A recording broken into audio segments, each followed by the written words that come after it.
Hello everyone, I'm Slender, and I've been playing MMOs for years, and I'll probably still be playing these damn games when I'm an old man. Some of my favorite games were Ark, WoW, Final Fantasy 11, Final Fantasy 14, Conan Exiles, Rift, Warhammer Online back in the day. But the two most recent that I just fell in love with are New World and Red Dead Redemption 2. And as you can tell, my favorite MMO genres are survival, but mainly MMORPGs. And that brings me to this. Now, I want to personally apologize to all of you for not making this video sooner. I'm so hyped and excited to play this game and to bring you guys footage of this amazing project called Ashes of Creation. Now, I know what you're all probably thinking. Here we go, another overhyped MMORPG that looks great in the beginning and will probably be a lot of fun for a while and then just fizzle like all these other new games that have recently launched. And that's actually what I initially thought when my friend Saber told me about AOC. But then I did some research about the development and the creators, and I'm going to be honest, it just blew my mind and I was sold. Now, this game isn't being made by your average developer. This game actually involves crowdfunding. And for any of you guys that don't know, crowdfunding is basically the practice of collecting money from multiple individuals or sources in order to finance a new project. And when setting up a crowdfunding campaign, you need to set a fundraising goal, which is usually the amount you need to get your project off the ground. Now, Steve Sheriff, the creator, did this with Kickstarter, and he actually raised $750 freaking $1,000 in the first 12 hours. That was his goal, and actually ended up with 3.2 million in funding. Now, the thing that sold me is the fact that this guy, Steve, is as passionate about MMORPGs as I am, or maybe even more. Just like me, he's been playing MMOs since he first sat down at a computer. But this guy has money. So he's actually self-funding this entire project, with the help of crowdfunding, of course. But this means he has to listen to nobody and has full creative freedom. I'm actually going to read you guys his own words right now. He said, "I've been an avid gamer for over 25 years, and time after time I find myself playing MMORPGs. There's something about the massively multiplayer part of the game that has always intrigued me. Nothing compares with the experience of playing with thousands of people from across the world. Everything in my design for Ashes of Creation stems from that role of community in our game. I want to see players dictate the direction of our story. I want to see the world that we develop adapt and react to the players' actions. Most importantly, I want to see a game built by gamers for gamers. The best way you can create a product is by listening to the feedback that your community gives you. And that's just not on a design front, that's also on a product front as well, a business front. Also, there's a lot of things that I have the luxury of doing with Intrepid as a company because I am the sole share owner in the company. I don't have to answer to a board, and I have that luxury. And that, my friends, is why I am so excited about this game. Now, let's take a look at the game, shall we? So, in a nutshell, Ashes of Creation is an open world, non-faction based, absolutely zero pay-to-win fantasy MMORPG. It's going to have PvE, PvP, raids, dungeons, everything that you could possibly want in a great, RPG. However, this game has some super unique and awesome mechanics, the way the world changes, the way players can influence the world, and the development of areas. It just gets crazy. So before we talk in detail about some of the exciting features this game has, I'm actually going to go over a list of all the different things they've added, during the Kickstarter campaign. And just this list alone is enough to sell me. Just check this out. We're going to have parlor games, which are going to be like little mini games built into the taverns in the different places. Some will be dice games, there could be card games, and then they said and some will be a little less savory. So I'm excited to see what those will be. but they're going to involve aspects of both chance and skill. They're going to have to be between 2 or more people. Players will be able to wager in-game currency against other players.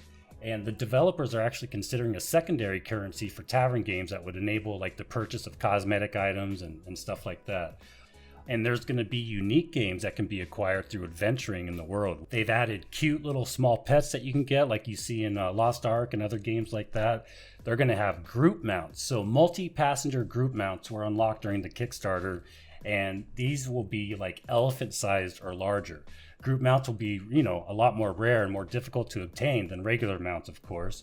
There will be a limit on the number of passengers, and there's going to be specific weapon systems, for the different riding points on group mounts. The thing that I'm probably most excited about, as far as these additions they've added during the Kickstarter, is in naval combat. So there's going to be, this is crazy.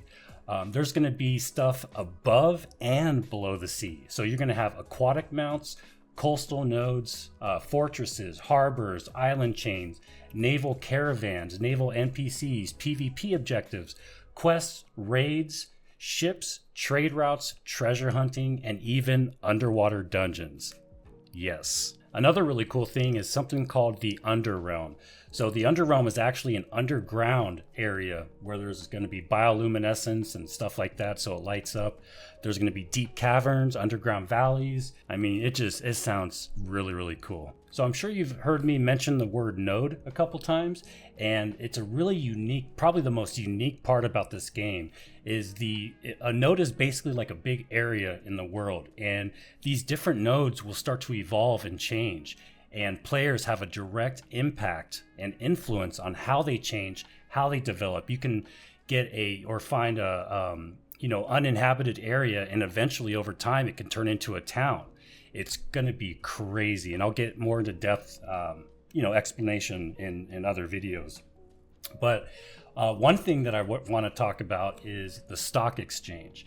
So as a node develops, player governments may actually open up a stock exchange, and where players can buy and sell shares in nodes, guilds, and different social organizations. The value of stocks is influenced by world events and the performance of these nodes, social organizations, or guilds. Hard metrics such as quest lines, nearby resources, citizen progression, and the purchase of local real estate will determine the value of purchasable shares. So this game's going to have a crazy in-depth economy. And also there's going to be sieges. So sieges will halt trading of shares in a node. And this opens up potential for, like economic sabotage. It's going to be nuts. And did I even mention anything about the graphics? This game looks beautiful. So I always compare like MMOs, as far as the graphics go, I always compare games to Red Dead Redemption 2. If you haven't played that game, you've got to check it out. This is the most beautiful MMO. I guess it's not really a huge MMO, like as far as how many players per server, but it is pretty big, but it is gorgeous. This game looks so pretty. And I think I finally found an MMO that's going to look just as good, if not better. AOC looks stunning. And the reason it looks so beautiful is because they decided to scrap the Unreal 4 engine and they redid everything mid-development and converted it all to the Unreal 5 engine. And since we're on the topic of graphics, check out the character customization. So don't you just hate it when you see all this hype about a game, it looks awesome, the graphics look amazing, and then the game finally comes out, or you finally get a chance to test it out, and the character creation is just garbage? I won't say any names, but this game is different. So this game's going to look great while you're playing, and it's also going to have a pretty damn good looking character customization. Check it out. It looks really, really good. There's a ton of detail. It looks beautiful. The graphics are great. And you get a bunch of different options for your character. So you can actually, like, instead of everybody, looking the same, maybe some little variances, your character is guaranteed to look different from absolutely everybody else. It's going to be really, really good. I cannot wait to get into Alpha 2 testing and make my character. I'm going to show you guys everything when it comes out. And I think it's going to come out around June, July, the Alpha 2. So, definitely like and subscribe this video if you're interested in this game, because I'm going to be covering all the updates going forward and, you know, every step of the development process. So definitely stay tuned. So now the meat and the potatoes of this video. What separates this game from the rest? And that is the reactive world of Ashes of Creation. This is where it gets really interesting. Now, there's just so much to talk about, and what I'm probably going to do is just separate videos on all these different topics, because each topic is just, there's just so much awesome stuff in this game. I know I'm getting super excited. Just listen, all right? So let's talk about nodes. So what a node is basically the heart of the world. They create the ebb and flow of life, if you will. So at their core, nodes are preset points in the world, wrapped in a zone of influence and surrounded by geographic areas that change over time based upon player participation.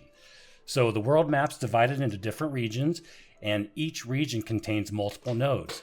And as a node advances, it influences the types of content within itself and the surrounding areas. So players don't create nodes, but if they are part of the government for a specific node, they have the ability to influence diplomacy and modify building types and construction and services within that node.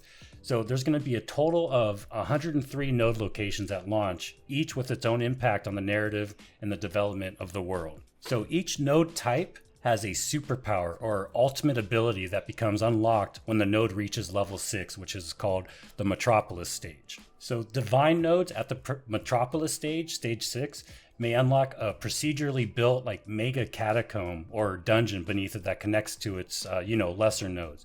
And these divine nodes may have unique bosses with unique drop tables.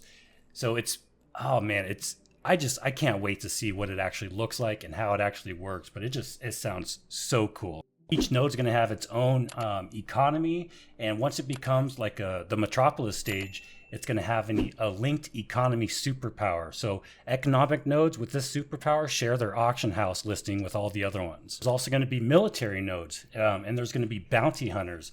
And basically, if you're a PvP flag and you kill somebody that's not flagged, you become corrupted is what they call it. And bounty hunters will actually go and hunt down these corrupted guys and get rewards for it. There's going to be scientific nodes, and when that node reaches level 6, the Metropolis stage, it unlocks the teleportation superpower or ultimate ability. And you'll be able to teleport between the Metropolis and any of its like lesser sub nodes, if you will, regardless of the stage of the sub node. And once a node becomes level 3 and becomes a village, you're going to people be able to get citizenship at that node, and they could, do player housing there. And, you're only going to be able to be a citizen of one node at a time. So kind of like, when you get a house in New World. And if that node that you're part of gets destroyed, you're going to lose your house and your citizenship. So both PvE and PvP will influence all of that stuff. So all nodes will start out at level 0, Wilderness, and then it will go to level 1, Expedition, and then Encampment, and then Village, Town, City, and then finally level 6, Metropolis. When it's a village, stage 3, you can get small houses. At stage 4, the town, medium houses, stage 5, large houses, and then finally stage 6, mansions. And citizens and non-citizens activity like questing, gathering, raiding within a node's count toward that particular node's advancement. So that's how you can get it to change, and that's how you get it to advance all the way up to Metropolis. And like I said before, the advancement of a node unlocks unique content. Super, super exciting stuff, guys. So kind of like in New World, there's going to be a government system. Now, New World is really, really basic, but this is going to be in depth. There's going to be mayors.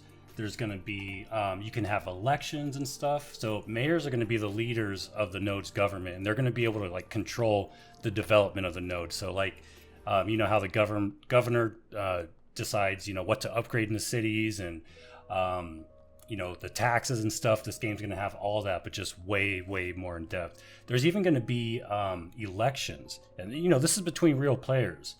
So you're going to, elect a mayor, you're going to elect different positions, and each, status is going to be able to do different stuff within that node or that city. So they're going to be in charge of declaring war, trade agreements, allocating the taxes, which projects to build, what kind of buildings you want, the look of everything. It's going to be crazy. Now, like I said, I'm going to do a more in-depth discussion or video on all these different, elements and, when it comes to PvP, PvE, but really quickly, I'm going to go over some of the PvP stuff and some of the PvE, and again, later on, I'll break it down.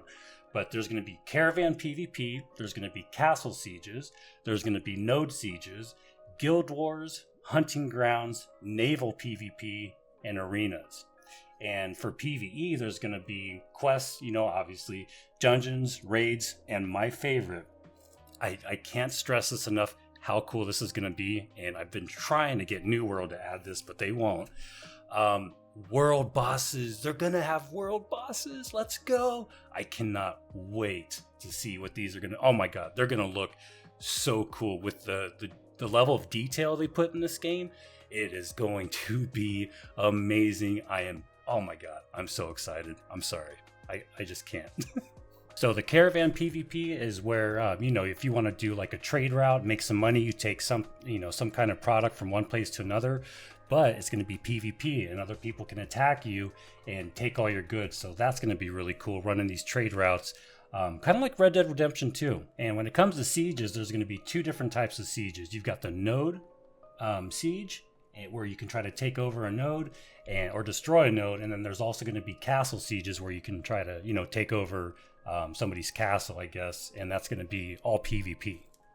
So as far as quests go in the PvE, there's going to be three different types of quests. There's going to be events, tasks, and narrative quests. And the reason they're breaking it up like this is they want to avoid going down the path of trying to like force narrative into gameplay where it doesn't really fit, like filler stuff that doesn't relate to what's happening in the world. And they're trying to make questing, different than all these other MMOs where it's just the same thing over and over. Dungeons are going to range in size, and they're both going to be mostly open world. So there's going to be like smaller, more simple linear dungeons. There's going to be bigger, more complex, non-linear dungeons. So it's going to be a little bit of both. One thing about this game is damn near everything is going to be dynamic, which is so great. So they want the environment this is how they said it, they want the environment to be a character. In order for the environment to be a character, these places need to be interesting and there needs to be a dynamicism to them. And as you progress through the dungeon, it's going to get harder and harder until you get to the end. So mobs and mob mechanics will be more difficult, and the terrain and environmental dangers will increase. And Steve Sheriff himself said, deeper, darker types of interactions will be found deeper in the dungeon. Doesn't that sound awesome? And they are going to have raids. Yes, 40-person raids and raid bosses. And when it comes to world bosses, there's going to be direct, impact on the environment when you down certain world bosses. The way they said it is there's going to be ancillary effects that happen as a result of downing certain world bosses. And what Steve said about that is when a server downs a legendary boss, I want it to cost time, resources, dedication, and when you do that, I want everyone to benefit from it. So it's going to be legendary. Not just, you kill this boss really quick and open a chest with a couple pieces of gear. It's going to be worth your time, but it's also going to be difficult. And like I said, take some dedication. So I'm sure you guys have all been waiting to hear what kind of combat and targeting system they're going to be using. And it's actually going to be a hybrid between tab targeting and action targeting. And whether it's going to be tab or action is also based on the skills and abilities. Some are going to be tab, some are going to be action. And I think that's really cool because some abilities need to be tab targeted. Some need to be aimed. So it's going to have a mixture of both. And they're just working on trying to make it as fluid as possible. And as far as mobility goes, there's going to be a bunch of different types of mobility. They're going to have a blink, they're going to have jumping, they're going to have a skill called rush, where you rush toward a target and upon reaching the target, deal an amount of damage. They're going to have sprinting, there's going to be mantling, there's going to be dodging, dodge rolling. There's going to be all kinds of different, forms of mobility. There's going to be active blocking. They're still working on the active blocking. They haven't finalized the design for it yet, but it's still really early. This game is still really early in the development process, but it's all coming together. There's also going to be mounted combat. So certain mounts will have combat abilities. Now, you're not going to be able to use your normal class skills while on mounts, but the mounts themselves can have different weapon systems, a lance. I mean, does it get any cooler than that? They just keep adding more and more stuff as the development keeps going. Mounts are also going to have abilities and stats. So they're going to have different stats, different jumping abilities, terrain-specific capabilities, gliding. So there might be flying mounts. I mean, it just keeps going on. And they're going to have dragon mounts. That's right. Epic dragon flying mounts with strong battle abilities such as AoE breath attacks, swooping flyby attacks. I mean, it just gets crazy. They're also going to have combat pets. So pets that you can acquire that will actually help you in combat. There's going to be taming. You're going to be able to tame certain creatures in the world. Oh my God, there's just so much. I can't wait to start covering these topics in detail, and I will be doing that. And one thing they're not going to have is DPS meters. They do not like the idea of DPS meters. And you know what? I tend to agree. I think that's a good decision. There's also going to be combat logs, and there's going to be leaderboards, which is really cool. And there's going to be PvP naval combat and PvE naval combat. There's going to be open sea raids and sea-based bosses. Certain ship classes and components may support like ramming of other vessels or raid bosses. It's going to be really, really neat. And there's also going to be NPC ships, that are floating around in the ocean, and you're going to be able to like hunt them down for treasure. There's going to be targets for players to try to raid. All this stuff just sounds. It sounds too good to be true, to be honest. But I'm super, super excited and optimistic. Now let's talk about classes, and you guys are going to love this. So there's going to be primary and secondary, what they call archetypes. Okay, so you're going to choose your primary archetype at the start of the game, and you can't change your primary archetype. So that's going to be static. And then you're going to have secondary archetypes. So this is going to create a combination of 64 different classes. So your main archetypes are going to be Bard, Cleric, Fighter, Mage, Ranger, Rogue, Summoner, and Tank. So when it comes to the Bard, you're going to have the Minstrel, the Soul Weaver, Tellsword, Magician, Song Warden, Trickster, Songcaller, and Siren. For the Cleric, you're going to have a Scryer, High Priest, Templar, Oracle, Protector, Shadow Disciple, Shaman, and Apostle. For the Fighter, you're going to have the Blade Dancer, High Sword, Weapon Master, Spell Sword, Hunter, Shadow Blade, Blade Caller, and Dreadnought. The Mage, you're going to have Sorcerer, Acolyte, Battle Mage, Arc Wizard, Spell Hunter, Shadowcaster, Warlock, and Spellstone. The Ranger is going to have Bowsinger, Soul Bow, Strider, Scion, Hawkeye, Scout, Falconer, and Sentinel. The Rogue's going to have the Charlatan, Cultist, Duelist, Night Spell, Predator, Assassin, Shadow Lord, and Shadow Guardian. The Summoner is going to be Enchanter, Necromancer, Wildblade, Spellmancer, Beastmancer, Shadowmancer, Conjurer, and Broodwarden. And the Tank, you're going to have your Argent, Paladin, that's right, Paladin baby, Knight, Spell Shield, Warden, Night Shield, Keeper, and Guardian. All 64 classes. And a really cool thing is when it comes to weapons and armor, both are not class locked. So you can use whatever you want, but certain classes are obviously going to be more efficient with certain types of weapon or armor. So that's a great way to do it, I think. So it's going to give us a lot of different options and definitely a lot of customization. They wanted weapons to be somewhat agnostic. So in the sense that, you could find a way for a weapon to be utilized by different classes, not just the rogue is going to be able to use daggers. And there's going to be a total of 16 gear slots. You're going to have 8 armor slots, 5 jewelry slots, 2 weapon slots, and 1 range slot. And yes, ladies and gentlemen, there's going to be dual wielding. I mean, at this point, you guys should be sold. How can the game get any better. And as far as races go, there's going to be basically 4 races. You're going to have the humans, the dwarves, orcs, and elves. So there you have it, folks. Really sorry about the super long video, but I didn't want to skip any of this information. I want to give you guys kind of a gist of the game, but at the same time, I wanted to cover, most of the important stuff. So at this point, if you are just the slightest bit interested in this game, make sure you subscribe and hit that bell notification, because I will be covering everything. They are constantly putting out development updates, and I'm going to be on top of every single one. Every week when they come out with something new, I'm going to be on it, just like I did with New World. So, like I said, hit me up. If you guys have questions about the game, I'm going to post the main website where you could check this out. I'm also going to give you guys the wiki, so you can check it out yourself and read more information about the game. And I'm going to be doing, like I said, another video or several videos on and do like a deeper dive into each one of these sections that I just covered. So check it out. Super excited. Cannot wait. It is going to be worth the wait. I know it. But my editor warned me. He said, make sure you don't overhype the game. Make sure you let everyone know, hey, it could fail. It could be not as good as what I'm making it out to be. And you know what? It might.